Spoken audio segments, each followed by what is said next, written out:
Hello, everybody. I'm Mr. Brooks, and I am your 10th grade school counselor. I know that might be confusing for some of you who might have talked to or met Miss Carr at the beginning of the year. Miss Carr is out on leave. She'll return, but I'm still going to be your 10th grade counselor for the rest of the year. I wasn't here from the beginning of the year, but I've been here for a couple of weeks now, and lucky enough to get in time to do this short presentation for you guys. So it's just some things that's going to be helpful to you, I hope.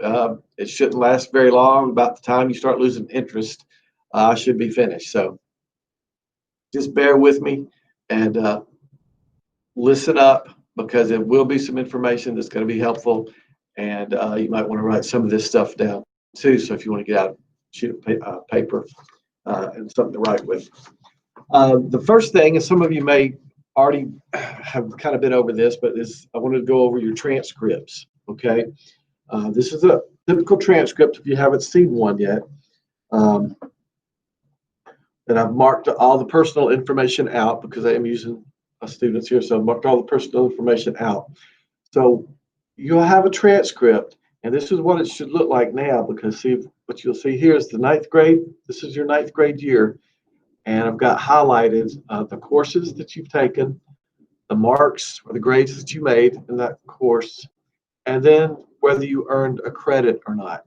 So if you passed that course, made a 60 or above, then you have earned 1 credit over here. Now, some courses, this person went to another school last year, I believe, and so they earned half a credits. Sometimes there are courses that you'll only earn a half a credit in. Excuse me. But that's generally at other schools. I don't think we do that here much. So those are the most important things to look at when you're looking at your transcript. And now you'll see this is the 10th grade courses that you're taking now, and yours is all blank right now if it's your first year in the 10th grade, because grades haven't been, you hadn't finished the first semester yet. So at the end of the first semester, then this part down here, it'll be half filled in with the grades that you've made this semester. So generally you'll get one of these every year. This is what I use. This is what the counselors use to help you navigate through your high school career. In other words, we pay very close attention to these, and we look at them very closely, and we help you make sure that you're getting the correct credits that you need and the amount of credits that you need to graduate. Okay. So if you ever have any questions about that, just be sure to ask one of us. Credits, of course, most of you know by now probably that you got to have 24 credits to graduate, all right? And there are some specific credits that you have to have, obviously, such as they are the 4 courses: English, Math, Science, and Social Studies. You've got to have English 1, 2, 3, and 4. So most of you are in English 2 this year, unless you've failed and you're in English 2 again. But that's okay. Let me go over that real quick. If you fail the course, doesn't mean you failed the entire grade level, like I think they did at middle school. If you failed English, or if you failed one of your civics or world history, you can. There's ways to make that up. You can do it in credit recovery. I think you have to make over a 50 though to do it in credit recovery. There's also summer school, or you can also take it again. For example, you can double up in a year. If you failed, for example, if you failed civics this year, you can take civics next year, first semester, and then one of your world U.S. history classes, second semester. So it doesn't mean that you're a whole year behind because you failed a couple of classes. Yeah, the credits. Oh yeah, so there's English 1, 2, 3, and 4. There's Math 1, 2, 3, and then there's a 4th Math. And it depends, when you get to your senior year, or some of you your junior year, and you're ready to take your 4th Math. There's pre-cal, honors pre-cal, a regular 4th Math. So it depends on what level you are in math as to what course you can take. But those are the 4 required math courses. There's also elective math courses that are offered as well, like AP math courses or statistics, things like that. So that's English, math, social studies. Um, you know, African American studies, for example, is a social studies. However, it's not one of the required social studies. The required social studies that you have to have before you graduate are world history, which most of you had last year, civics and economics, which most of you are taking this year, and then either US, American History 1 and American History 2. There's two of them, okay? Or if you're a high level social studies student, you can take AP US history. So the world history, civics, and either American History 1 and 2 or AP US history. Now, if you take AP US history, you'll see that that's three. You got to have four required social studies to graduate. So if you take world history, civics, and AP American history, you still need one more social studies, okay, for your graduation requirement. So that African American studies or that psychology course would count as that fourth one if you took AP, right? Now, science, you got to take the first one is environmental science. Generally, it's ninth grade year. Some of you I know took biology your ninth grade year, and that's fine. But if you took biology your ninth grade year, you'll most likely have AP environmental science your junior or senior year. But the three that you got to have is the environmental science, is biology, and is chemistry or physics if we offer physics. So those are the three. And like I said, every year we're going to look over we have a checklist on all of you, and we go over your transcripts and make sure that you have those required credits that you need to graduate. Okay. Let me see. What's not on transcript is your accomplishments outside of academics. You know, your sports history, your club history, your volunteer history. We don't keep that on transcript. So that's why it's important for you to have a folder somewhere, either on your computer or a hard copy folder or whatever, and keep up with the things that you're doing from the ninth grade on, from your through high school, because you'll put those when you're applying to college or for a job when you get out or whatever resume material that you're going to need it for. You'll want to go back and look. Well, what did I do in the ninth grade? Oh, that's right. I volunteered the food program at the church down here. Make sure all that stuff's in there. Make sure you're keeping up with that, because you'll put together a resume. We can help you with that when you're applying to college and when you're applying to jobs and things like that. So make sure you're keeping up with all your extracurricular activities, whether it's athletics, part-time jobs, volunteer work, babysitting, even things that show that you've had responsibilities throughout your high school year. All right. Well, I think that's covered transcripts. So what I want to get to now is options for after graduation. And I know it's a little bit early right now as first semester 10th grade to start talking about that kind of thing, but I want to get it in your head that four-year college is not the only option for you out there. Okay, I think our society and our educational system as a whole puts a lot of pressure on students these days about getting to these top-rated four-year colleges. And I'm telling you, that's not the only avenue to success. There's something to be said, obviously, about a four-year college experience, but it's not for everybody, that's for sure. These days, with the technology, the increase in technology, the growing increase in manufacturing jobs and things like that, two-year colleges or technical colleges are an excellent option. Two-year colleges, you can, like CPCC, for example, you can get an associate's degree, which is a two-year degree. All right, so if you go to CPCC 2 years, you get an associate's degree. Say it's a pre-engineering associate's degree of some sort, and then you want to further your education, you can go straight into a four-year college, state college here in North Carolina. Credits will transfer to that school, and you can complete your 4-year degree in 2 more years at a 4-year college. Um, it's a great way to save money going to CPCC also. Uh, my son actually went to, he wanted to go to NC State. Well, he didn't have the grades to go to NC State. So he went over to Wake Tech, which is in Raleigh near NC State, which is a community college. And after 1 year, if you had a 3.0, he was going to transfer to NC State. Well, guess what? He didn't have 3.0.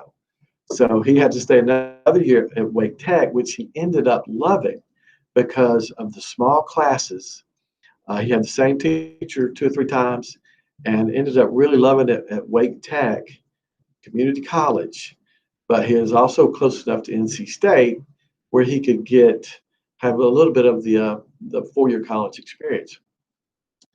But he finally struggled through his academics at Wake Tech. He finally made high enough to where he could transfer into NC State, and he spent 2 more years there and graduated from NC State. So it's a good option for you. It's a good option. Certifications are great options, and if you're especially if you're interested in computers in the IT field, you can go to some of these technical colleges and get a certificate. One college, 1 6-month course in IT, and you can get out and get you a decent entry level job in IT, and at the same time work on another couple of certificates. And within a year and a half, I've known people that have gotten out, make a lot more money than I do. I got 6 years of college, and they did a year and a half, and they make almost twice the money that I do in IT. So if that's your interest, and that's a different way of pursuing your career field instead of thinking you have to go to a 4-year college and get a computer science degree, okay? Because you don't have to.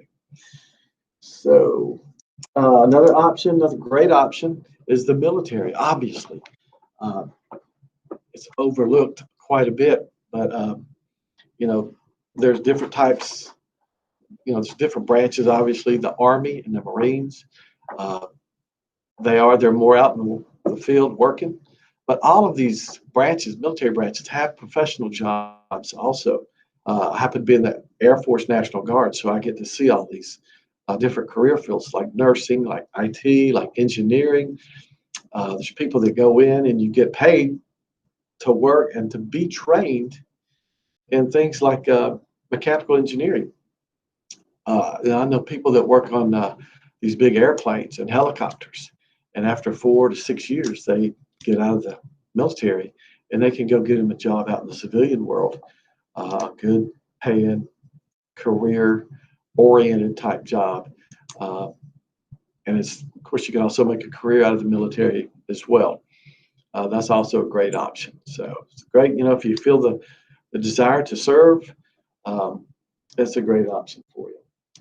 Of course, the other option is getting out in the workforce after high school. A lot of people do it. It's not done as much as it used to be, simply because of the technology and how our society's progressed in those areas. But it's certainly not heard of. Get out. I mean, the construction business is great business to get out, and if you have an in out in the workforce right out of high school, nothing wrong with that at all. I actually worked a year. I didn't have enough money to go to college when I graduated from high school, so I worked for a year and saved up my money and ended up going in my first year and realized I wasn't going to have enough money for my second year. So that's when I joined the National Guard. They had some educational programs and some opportunities that would help me pay through school as I worked my way through those first 4 years. So anyway, those are the options. So I just wanted to open your mind up and get you to thinking about other options besides going to the big name 4-year college that everybody thinks so important to do.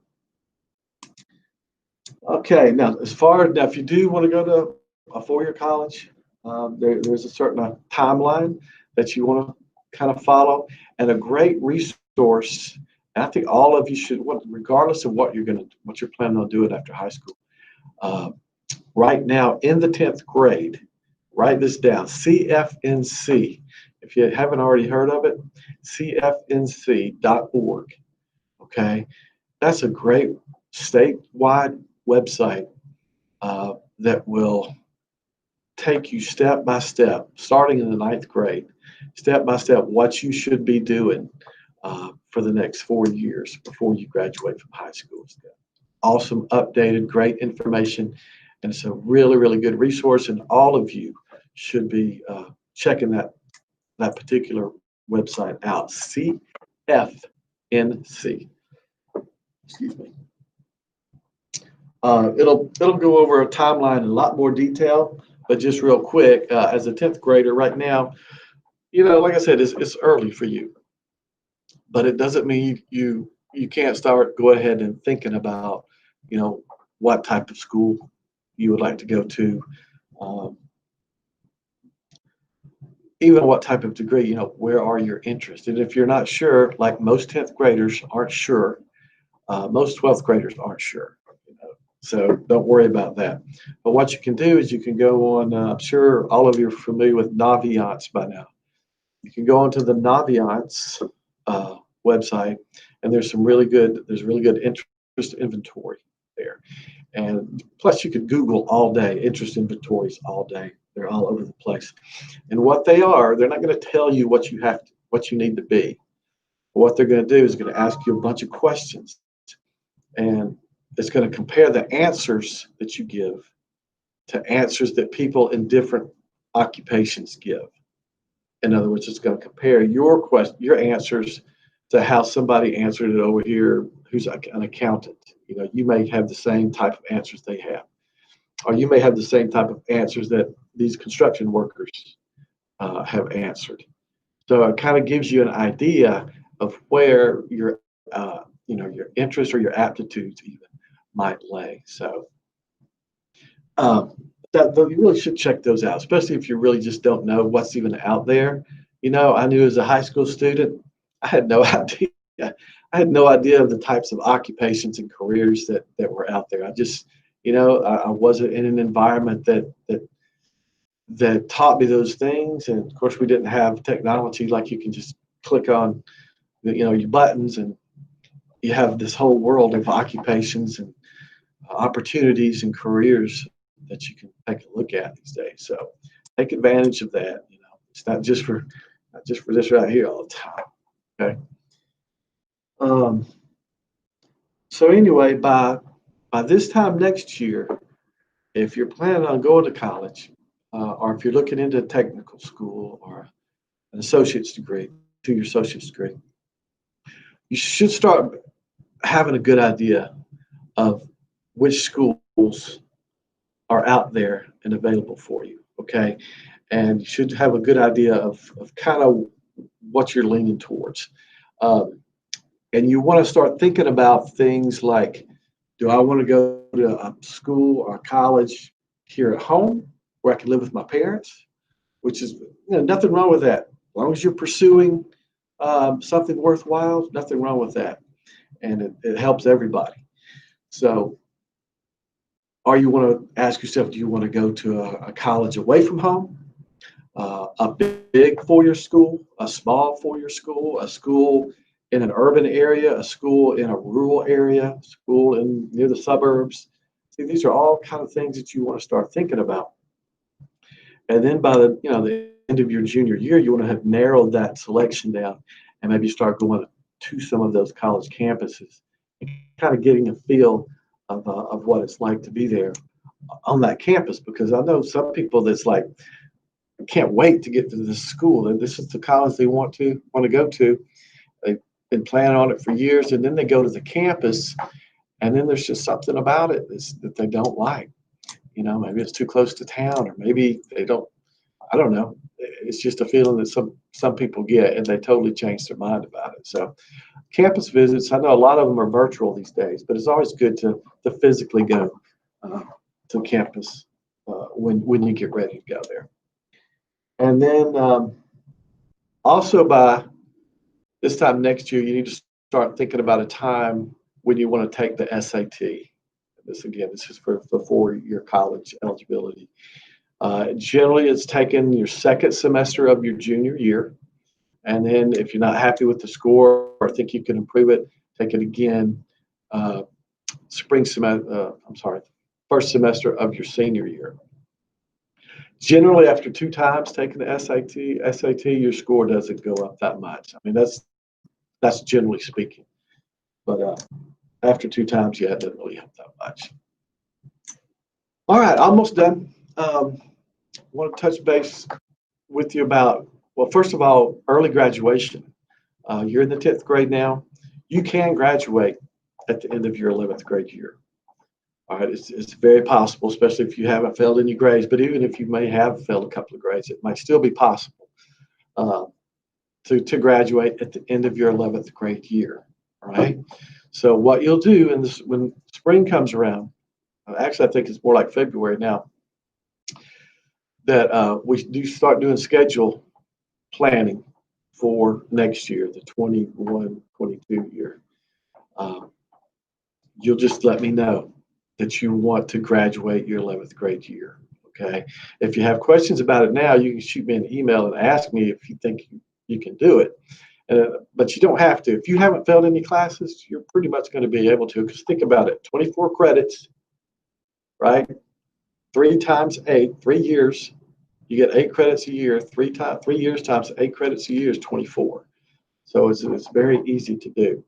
And I'll be glad to help you sort that out. But in the spring, when we start doing schedule planning, just all you got to do is let me know, and we'll work out a plan for where you'll have like English 3 first semester, English 4 second semester, that kind of thing to make sure you can graduate. All right. Other great. Now you would actually leave Butler High School your junior year. Other programs like the College and Career Promise program is under Miss Jessica Walker. Okay, she's our career development coordinator, and I want you to write her name down if you're interested in something like this. This is her email address is Jessica L, JESSICAL .memory MEMORY, okay, at cms.k12.nc.us. Miss Walker, and her email's Miss Memory because she just got married this summer. So yeah, some of you may know her as Miss Memory, but she's Miss Walker now. So Miss Walker will set you up with in the career, the Career College Promise program, which allows you to stay at Butler, but you can also take college classes at CPCC and get high school credit for them as well. So basically, you're working on an associate college degree and your high school graduation at the same time. So some people will graduate in 3 years, which is fine. But what you can do is you can finish all your courses in 3 years and then take free CPCC courses, okay, at CPCC. You'll still be a Butler student, but you'll have the opportunity to take those college courses for free. And if you're planning on going to CPCC after high school, it's a great opportunity. Now, there are eligibility requirements, I think like a 2.5, but you'd want to make sure you got that cleared up with Ms. Walker. There's also the middle college program, also under Ms. Walker, where you can actually go. It's really strange. You can go, instead of going to high school 12 years, you're going to high school 13 years. There's an extra year added on. But when you graduate with a high school degree and you graduate with an associate's degree, a 2-year college degree. So it's pretty cool. So something to ask Ms. Walker, and that's called the middle college program. Okay, like I said, I don't want this to run too long, so I'm going to end it here. And again, if you have any questions, just shoot me an email at les.brooks at cms.k12.nc.us. You all know that. So anyway, let me figure out how to stop this thing, and I'll let y'all get on with your day. Have a great day.